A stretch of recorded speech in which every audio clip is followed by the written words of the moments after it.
SNDP യോഗം general secretary Vellappally നടേശനും സംസ്ഥാന സർക്കാരും തമ്മിലുള്ള വടംവലികൾ ഇപ്പോൾ വളരെയധികം രൂക്ഷമാകുന്ന സാഹചര്യമാണ്. കഴിഞ്ഞ ലോക്സഭാ തെരഞ്ഞെടുപ്പ് വേളയിൽ ഇടതുപക്ഷത്തിനെതിരെ കടുത്ത നിലപാടുകൾ സ്വീകരിച്ച വെള്ളാപ്പള്ളി അത്യധികം രൂക്ഷമായാണ് പിണറായി സർക്കാരിനെ പലപ്പോഴും കടന്നാക്രമിച്ചത്. പിണറായി സർക്കാരിനെ മുഖമുദ്ര മുസ്ലിം പിന്തുണയ്ക്കുകയാണെന്നും ഇതുവഴി അനർഹമായി പലതും ഇസ്ലാമിക സംഘടനകൾ തട്ടിയെടുക്കുന്നുണ്ടെന്നുമുള്ള വിമർശനമാണ് വെള്ളാപ്പള്ളി ഉയർത്തിയത്. ഈ വിധം പ്രസ്താവനകൾ പിണറായി സർക്കാരിനെയും ഒപ്പം ന്യൂനപക്ഷ മതസംഘടനയും വളരെയധികം ചൊടിപ്പിച്ചിരുന്നു. വെള്ളാപ്പള്ളി ഉയർത്തിയ ആരോപണങ്ങൾക്കെതിരെ രൂക്ഷഭാഷയിൽ വിമർശനങ്ങൾ ഉയർത്തുന്ന മുൻനിരയിലാണ് കാന്തപുരം വിഭാഗം. വെല്ലുവിളിച്ച ന്യൂനപക്ഷ സംഘടനകൾ സാമുദായിക പിൻബലം ഉയർത്തിക്കാട്ടി അനർഹമായി പലതും നേടിയെടുത്ത ചരിത്രം വെള്ളാപ്പള്ളിയുടേതാണെന്നും തെളിവുകൾ സഹിതം തുറന്നടിച്ച് വിവിധ ന്യൂനപക്ഷ സംഘടനകൾ രംഗത്തെത്തിയിരുന്നു. പിണറായി സർക്കാർ നടത്തുന്നത് മുസ്ലിം പിന്തുണയ്ക്കുകയാണെന്നും അതുവഴി അനർഹമായി പലതും നേടിയെടുക്കുകയാണെന്നുള്ള പ്രതികരണങ്ങളെ ഇത്തരം മുസ്ലിം സംഘടനകളും അതീവ ഗൗരവത്തോടെയാണ് കാണുന്നതും. മുസ്ലിം പവറും മണിപ്പവറും മുസ്ലിം സമുദായത്തിലേക്ക് കേന്ദ്രീകരിക്കുകയാണെന്നും കേരളത്തിൽ നടക്കുന്നത് മുസ്ലിം പ്രീണനമാണെന്ന പ്രയോഗവുമാണ് കാന്തപുരം വിഭാഗമടക്കമുള്ള ഇസ്ലാമിക സാമുദായിക പ്രസ്ഥാനങ്ങളെ പ്രകോപിപ്പിക്കുന്നതിനിടയാക്കിയത്. മുസ്ലിം സമുദായം വർഗീയ സമ്മർദ്ദങ്ങളിലൂടെ അനധികൃതമായി എന്തെങ്കിലും നേടിയിട്ടുണ്ടെങ്കിൽ വസ്തുതാപരമായി തുറന്നു പറയാൻ വെള്ളാപ്പള്ളിയെ അവർ വെല്ലുവിളിക്കുന്നു. കണക്കുകൾ നിരത്തിയുള്ള സുതാര്യമായ സംവാദത്തിന് ന്യൂനപക്ഷ സംഘടനകൾ തയ്യാറാണ്. അതിന് വെള്ളാപ്പള്ളി സന്നദ്ധരാണോ എന്ന ചോദ്യം അവർ ഉയർത്തുന്നു. സമ്മർദ്ദത്തിലാഴ്ത്തി പിടിച്ചുവാങ്ങുന്ന രീതികൾ മുസ്ലിം സംഘടനാ നേതാക്കൾ ചെയ്തിട്ടില്ല. അതുണ്ടെങ്കിൽ തെളിവുകൾ സഹിതം തുറന്നു കാണിക്കാതെ ആരോപണങ്ങൾ നിരത്തി പുകമറ സൃഷ്ടിക്കുകയാണ് വെള്ളാപ്പള്ളി ചെയ്യുന്നതെന്നും അവർ ശക്തമായി കുറ്റപ്പെടുത്തി. സാമുദായിക ശക്തിയുടെ പേരിൽ വിലപേശൽ നടത്തി അനർഹമായി പലതും നേടിയെടുത്തത് വെള്ളാപ്പള്ളി നടേശനാണെന്ന ഗുരുതര ആരോപണവും കാന്തപുരം വിഭാഗം ഉയർത്തുന്നുണ്ട്. എന്നാൽ ഈ വിധം ആരോപണങ്ങൾക്കൊന്നും വ്യക്തമായി മറുപടി നൽകാൻ വെള്ളാപ്പള്ളിയോ മറ്റു നേതാക്കളോ തയ്യാറായിട്ടില്ല. ഈഴവ ജനവിഭാഗങ്ങളുടെ ഉന്നമനത്തിനായി സർക്കാർ വെള്ളാപ്പള്ളി നടേശന്റെ സംഘടനയ്ക്ക് കോടികൾ ധനസഹായം നൽകിയിട്ടുണ്ടെന്ന ആരോപണം വിവിധ സംഘടനകൾ നേരത്തെ തന്നെ ഉയർത്തി രംഗത്തെത്തിയിരുന്നു. മൈക്രോ ഫിനാൻസ് സംവിധാനം വഴി വായ്പകൾ അനുവദിച്ചത് പിന്നോക്ക വിഭാഗങ്ങളുടെ സാമ്പത്തിക ഉന്നതിക്ക് വേണ്ടിയാണ്. എന്നാൽ അത് ഏതു വിധത്തിൽ വിനിയോഗിച്ചു എന്നത് സംബന്ധിച്ച് വ്യക്തമായ ഒരു മറുപടിയും വെള്ളാപ്പള്ളിക്കോ SNDPക്കോ പറയാനില്ല. VS അച്യുതാനന്ദൻ മുഖ്യമന്ത്രിയായിരിക്കെ മൈക്രോ ഫിനാൻസ് ഫണ്ട് ദുർവിനിയോഗത്തിനെതിരെ കേസെടുത്തിരുന്നു. എന്നാൽ പിന്നീട് അന്വേഷണങ്ങൾ വേണ്ടവിധം മുന്നോട്ട് പോയിരുന്നില്ല. ക്രൈസ്തവ വോട്ടുകൾ ഭിന്നിപ്പിക്കൽ നീക്കം ഒരേ സമയം LDFനും UDFനും മുന്നണിക്കൊപ്പം നിൽക്കുന്നുവെന്ന പ്രതീതി സൃഷ്ടിച്ച് അതിൽ നിന്നും നേട്ടം കൊയ്യാനുള്ള തന്ത്രമാണ് വെള്ളാപ്പള്ളി എക്കാലത്തും നടത്തുന്നതെന്ന വിമർശനങ്ങൾ വിവിധ ഇസ്ലാമിക സംഘടനകളും ഉയർത്തിയിട്ടുണ്ട്. മകൻ തുഷാറിന്റെ നേതൃത്വത്തിലുള്ള BDJSന്റെ വേദികളിൽ സജീവമായി വെള്ളാപ്പള്ളി എത്താത്തത് പോലും ഇരു മുന്നണികളും തമ്മിലുള്ള ബന്ധം തകരാതിരിക്കാനാണെന്നും ആരോപണങ്ങളുണ്ട്. എന്നാൽ അടുത്തിടെയായി കേരളത്തിൽ BJP വേരുറപ്പിച്ചു തുടങ്ങിയതോടെ തന്റെ സാമുദായിക ശക്തിയും വോട്ട് ബാങ്ക് രാഷ്ട്രീയവും അവരെ ബോധ്യപ്പെടുത്താനുള്ള നീക്കങ്ങളും വെള്ളാപ്പള്ളി ആരംഭിച്ചിട്ടുണ്ട്. ഈ കഴിഞ്ഞ ലോക്സഭാ തെരഞ്ഞെടുപ്പിലും അത് വ്യക്തമായിരുന്നു. മുസ്ലിങ്ങളെ രൂക്ഷമായി വിമർശിച്ച് ക്രൈസ്തവ വോട്ടുകൾ BJPക്ക് എത്തിക്കുകയെന്ന തന്ത്രമാണ് അതിവിദഗ്ധമായി വെള്ളാപ്പള്ളി നടത്തുന്നതെന്നും അവർ ആരോപിച്ചു. UDFന് ലഭിക്കുന്ന പരമ്പരാഗത ക്രൈസ്തവ വോട്ടുകൾ ഈ വിധത്തിൽ ഭിന്നിപ്പിച്ചാൽ അതിന്റെ ക്രെഡിറ്റ് തനിക്ക് അവകാശപ്പെടാമെന്ന കണക്കുകൂട്ടൽ വെള്ളാപ്പള്ളിക്കുണ്ടെന്നുള്ള വിമർശനങ്ങളും നിലനിൽക്കുന്നുണ്ട്. കാന്തപുരം അബൂബക്കർ മുസ്ലിയാരുടെ അനുയായികൾ വെള്ളാപ്പള്ളിക്കെതിരെ രൂക്ഷ വിമർശനമുയർത്താൻ പ്രധാന കാരണം വിദ്യാഭ്യാസ രംഗത്ത് മുസ്ലിം സംഘടനകൾ അനധികൃതമായി പലതും നേടുന്നുവെന്ന വിധത്തിൽ വെള്ളാപ്പള്ളി നടത്തിയ പ്രസ്താവന കാരണമായിരുന്നു. അനധികൃത ഫണ്ടുകൾ, വിദ്യാഭ്യാസ ഇടപെടലുകൾ തുടങ്ങിയ പ്രയോഗങ്ങളിലൂടെ വെള്ളാപ്പള്ളി ലക്ഷ്യമിട്ടത് നോളജ് സിറ്റി അടക്കമുള്ള കാന്തപുരത്തിന്റെ വിദ്യാഭ്യാസ സംരംഭങ്ങളെയാണെന്നും പറയാം. AP വിഭാഗം, സമസ്ത അടക്കമുള്ള സംഘടനകൾ ഇത് തിരിച്ചറിഞ്ഞു കഴിഞ്ഞു. അതുകൊണ്ടാണ് വെള്ളാപ്പള്ളിക്കെതിരെ രൂക്ഷ പ്രതികരണങ്ങളുമായി അവർ രംഗത്തെത്തുന്നത്. നാട്ടിലും വിദേശത്തുമുള്ള ജനങ്ങളിൽ നിന്ന് പിരിവെടുത്താണ് കാന്തപുരം വിഭാഗവും മറ്റ് മുസ്ലിം സംഘടനകളും കേരളത്തിൽ വിദ്യാഭ്യാസ വിപ്ലവം സൃഷ്ടിച്ചിരുന്നത്. സർക്കാരിൽ നിന്നും അവകാശപ്പെട്ടതല്ലാതെ ഒന്നും ഇവരാരും നേടിയിരുന്നുമില്ല. ഗുരുദേവന്റെ ആശയങ്ങളെ ഗോൾവക്കറുടെ ആശയങ്ങളുമായി ലയിപ്പിക്കാനുള്ള ശ്രമമാണ് വെള്ളാപ്പള്ളിയുടേതും. കേരളത്തിന്റെ മണ്ണിൽ എന്തായാലും അത് ഒരിക്കലും വിജയിക്കില്ല. ഈ വിധത്തിലുള്ള പ്രതികരണങ്ങളാണ് കാന്തപുരത്തിന്റെ അനുയായികളുടെ ഭാഗത്തു നിന്നും നടത്തുന്നത്. സോഷ്യൽ മീഡിയ ഗ്രൂപ്പുകളിലൂടെ അവർ ഇതെല്ലാം വ്യാപകമായി പ്രചരിപ്പിക്കുകയും ചെയ്തു.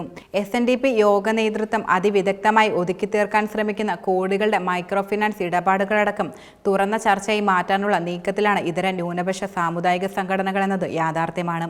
അതുകൊണ്ട് തന്നെ ഉറങ്ങിക്കിടക്കുന്നവനെ ചവിട്ടിയുണർത്തിയ അവസ്ഥയിലാണ് വെള്ളാപ്പള്ളി നടേശനും മറ്റ് സംഘടനാ നേതാക്കളും എന്നതിൽ ഒരു സംശയവും വേണ്ട.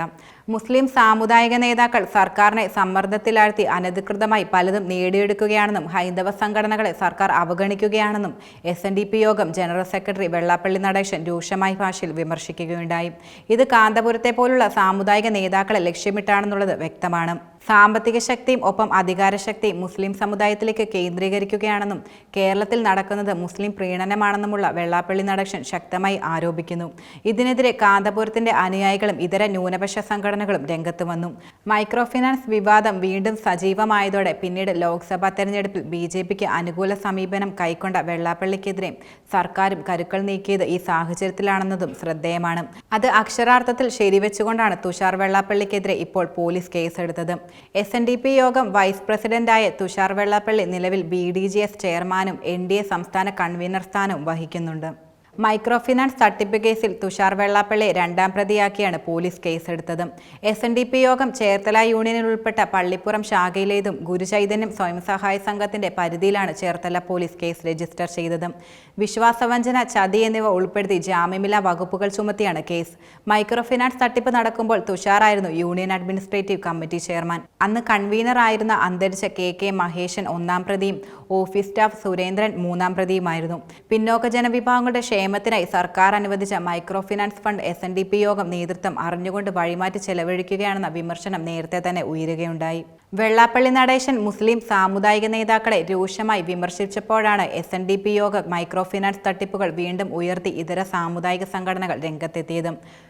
മസിൽ പവറും മണി പവറും മുസ്ലിം സമുദായത്തിലേക്ക് കേന്ദ്രീകരിക്കുകയാണെന്നും കേരളത്തിൽ നടക്കുന്നത് മുസ്ലിം പ്രീണനമാണെന്നുമായിരുന്നു സർക്കാരിനെതിരെ കഴിഞ്ഞ തെരഞ്ഞെടുപ്പ് വേളയിൽ വെള്ളാപ്പള്ളി നടേശൻ ഉയർത്തിയ പ്രധാന ആരോപണം. സർക്കാരിനെതിരെയുള്ള വിമർശനമാണ് വെള്ളാപ്പള്ളി പ്രത്യക്ഷത്തിൽ ആരോപിച്ചതെങ്കിലും ലക്ഷ്യമിടുന്നത് കാന്തപുരം അടക്കമുള്ള സാമുദായിക നേതാക്കളെയാണെന്ന് വ്യക്തമാണ്. ഈ കാരണം കൊണ്ടാണ് മുസ്ലിം സാമുദായിക സംഘടനകൾ കൂടുതൽ പ്രകോപിതരായതും. അതിനാലാണ് ഉന്നതതല രാഷ്ട്രീയ സമ്മർദ്ദങ്ങൾ ആസൂത്രിതമായി ഒതുക്കി തീർക്കാൻ മൈക്രോ ഫിനാൻസ് വിവാദങ്ങൾ വീണ്ടും അവർ ശക്തമായി ഉയർത്തിയത്. മൈക്രോ ഫിനാൻസ് ഉയരുന്ന ആരോപണങ്ങൾ അബദ്ധവും കെട്ടിച്ചമച്ചതായിരുന്നു എന്നായിരുന്നു വെള്ളാപ്പള്ളിയും തുഷാറുമൊക്കെ അന്ന് പ്രതികരിച്ചിരുന്നത്. എന്നാൽ ചേർത്തല പോലീസ് സ്റ്റേഷനിൽ FIR പ്രകാരം ആസൂത്രിത വെട്ടിപ്പുകൾ മൈക്രോ ഫിനാൻസിന്റെ മറവിൽ നടന്നെന്നും വ്യക്തമായിരുന്നു. ചേർത്തലയിൽ നിന്ന് മാത്രം 12,000 കുടുംബങ്ങളാണ് തട്ടിപ്പിനിരയായതെന്ന് വ്യക്തമാക്കുന്ന വിവരങ്ങൾ ലഭിച്ചിരുന്നു. ഇതിനോടകം 3 സ്വയം സഹായ സംഘങ്ങൾ നേതൃത്വത്തിനെതിരെ പരാതിയുമായി പോലീസിനെ സമീപിച്ചു കഴിഞ്ഞു. 2018 മെയ് 4 സംഘടന മുഖേന യൂണിയൻ ബാങ്ക് കലവൂർ ശാഖയിൽ നിന്നും ലഭ്യമാക്കിയ 6.5 ലക്ഷം രൂപ തട്ടിപ്പിന് ഉപയോഗപ്പെടുത്തിയെന്നാണ് FIRൽ നിന്ന് വ്യക്തമാകുന്നത്. പലിശ ഇനത്തിൽ 1,11,465 രൂപ ഉൾപ്പെടെ നിശ്ചിത ഗഡുക്കളായി യഥാസമയം SNDP യോഗം ഓഫീസിൽ അടച്ചിരുന്നു. എന്നാൽ 50,000 രൂപ മാത്രമാണ് നേതാക്കൾ ബാങ്കിൽ അടച്ചതെന്നും ശേഷിക്കുന്ന പണം മുഴുവൻ പ്രതികൾ കൈക്കലാക്കിയെന്നുമാണ് നിലവിലെ ആരോപണം. അതേസമയം മുഴുവൻ തുകയും പലിശയും ബാങ്കിൽ അടച്ചതായി കാണിച്ച് വായ്പ ഇടപാട് അവസാനിപ്പിച്ചതായി യൂണിയൻ ഓഫീസിലെ പാസ്ബുക്കിൽ നിന്ന് രസീത് പതിപ്പിച്ചിരുന്നു. ഗുരുചൈതന്യം സ്വയം സഹായ സംഘത്തിന് നൽകിയതായും FIRൽ രേഖപ്പെടുത്തിയിരുന്നു. തുഷാർ വെള്ളാപ്പള്ളി അടക്കമുള്ള യോഗ നേതാക്കളെ വിശ്വസിച്ച അണികൾക്ക് വലിയ തിരിച്ചടിയായിരുന്നു ബാങ്കിൽ നിന്നും ജപ്തി നോട്ടീസ് വന്നപ്പോൾ കിട്ടിയത്. അതോടെ നേതാക്കൾ ആസൂത്രിതമായി തട്ടിപ്പ് നടത്തുകയായിരുന്നുവെന്ന് അണികൾക്ക് വ്യക്തമായി. ഇതിനിടെ പലവിധ ഒത്തുതീർപ്പ് ചർച്ചകൾ നടന്നിരുന്നുവെങ്കിലും അതൊന്നും ഫലവത്തായിരുന്നില്ല. തുടർന്നാണ് അവർ നിയമ നടപടിയുമായി രംഗത്തെത്തിയത്. ഒരൊറ്റ സ്വയം സഹായ സംഘത്തിൽ നിന്നുമാണ് ഈ വിധത്തിൽ ലക്ഷങ്ങൾ ചോർന്നിരിക്കുന്നത്. ചേർത്തലിൽ നിന്ന് മാത്രം 102 സംഘങ്ങൾ ജപ്തി ഭീഷണി നേരിട്ടു. ഇവിടെ നിന്നും കോടിക്കണക്കിന് രൂപയുടെ വെട്ടിപ്പ് നടന്നതായി ലഭിക്കുന്ന സൂചനകൾ. ശരിയായ അന്വേഷണം നടന്നാൽ വെട്ടിപ്പുകൾ പുറത്തെത്തുമെന്ന ആരോപണങ്ങൾ ഈ സാഹചര്യത്തിൽ ശക്തമായി ഉയരുന്നുണ്ട്. BJP നേതൃത്വം നൽകുന്ന NDA മുന്നണിയുടെ സംസ്ഥാന കൺവീനറായ തുഷാർ വെള്ളാപ്പള്ളി ഈ വിധമൊരു കേസിൽ കുടുങ്ങിയത് BJP നേതൃത്വത്തിന് വലിയ തിരിച്ചടിയായി മാറിയിരിക്കുകയാണ്. തട്ടിപ്പിനിരയായ സ്വയം സഹായ സംഘങ്ങളുമായി ബന്ധപ്പെട്ട് ഒത്തുതീർപ്പ് ശ്രമങ്ങളുമായി BJP നേതാക്കൾ തന്നെ ഇപ്പോൾ രംഗത്തെത്തിയതായി വ്യക്തമാക്കുന്ന വിവരങ്ങൾ. എന്നാൽ കാന്തപുരം പോലെയൊരു മുസ്ലിം സാമുദായിക നേതാക്കൾ ഒപ്പം നിന്ന് ഇതൊരു രാഷ്ട്രീയ ആയുധമാക്കാനുള്ള ശ്രമമാണ് സംസ്ഥാന സർക്കാർ നടത്തിക്കൊണ്ടിരിക്കുന്നത്. BJP നേതൃത്വം നൽകുന്ന NDA മുന്നണിയുടെ സംസ്ഥാന കൺവീനറായ തുഷാർ വെള്ളാപ്പള്ളി ഈ വിധമൊരു കേസിൽ കുടുങ്ങിയത് BJP നേതൃത്വത്തിന് വലിയ തിരിച്ചടിയായി മാറിയിരിക്കുകയാണ്. തട്ടിപ്പിനിരയായ സ്വയം സഹായ സംഘങ്ങളെ ബന്ധപ്പെട്ട് ഒത്തുതീർപ്പിന് ശ്രമങ്ങളുമായി BJP നേതാക്കൾ തന്നെ ഇപ്പോൾ രംഗത്തെത്തിയിരിക്കുകയാണ്.